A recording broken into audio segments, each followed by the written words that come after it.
পূর্ব মেদিনীপুরে ময়নার বাগচায় বিজেপি নেতা বিজয় কৃষ্ণ ভূঁইয়ার মৃত্যুর তদন্তে এনআইআর 4 সদস্যের দল ময়নার বাগচায় তদন্ত করছে। বিজয় কৃষ্ণ ভূঁইয়ার পরিবারের লোকেদের সঙ্গে কথা বলেন। যে জায়গা থেকে বডি উদ্ধার হয়েছিল সেই সমস্ত জায়গা খতিয়ে দেখছেন, গ্রামবাসীদের সঙ্গে কথা বলছেন। দুপুর 1টা নাগাদ পৌঁছেছে এনআইএর দল।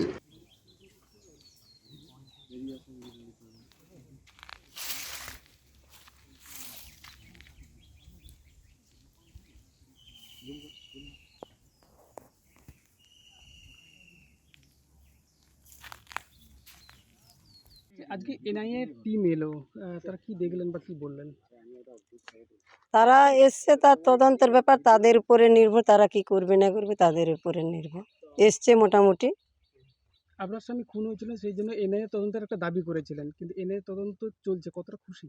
হ্যাঁ, আজকে তো খুশি হয়েছে। এনআইএ তদন্ত হয়েছে মানে চোখে তো দেখলাম এনআইএ এসেছে, খুশি হয়েছি।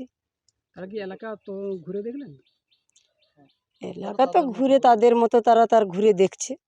কিছু কি জানিয়েছে আপনাদের? না, কিছু জানিয়েছে বলতে আমরা এখন ওটা জানতে পারিনি। কতটা আশা রাখছেন যে অপরাধীরা এবার ধরা পড়বে? হ্যাঁ, এটা অপরাধী ধরা পড়বে, এটা নিশ্চিন্ত। কি শাস্তি দাবি করেন অপরাধীদের? আমরা তো চাইছি ওদের শাস্তি, ওদের ফাঁসি হোক, এটা তো চাইছি। এতেই আমরা খুশি হব।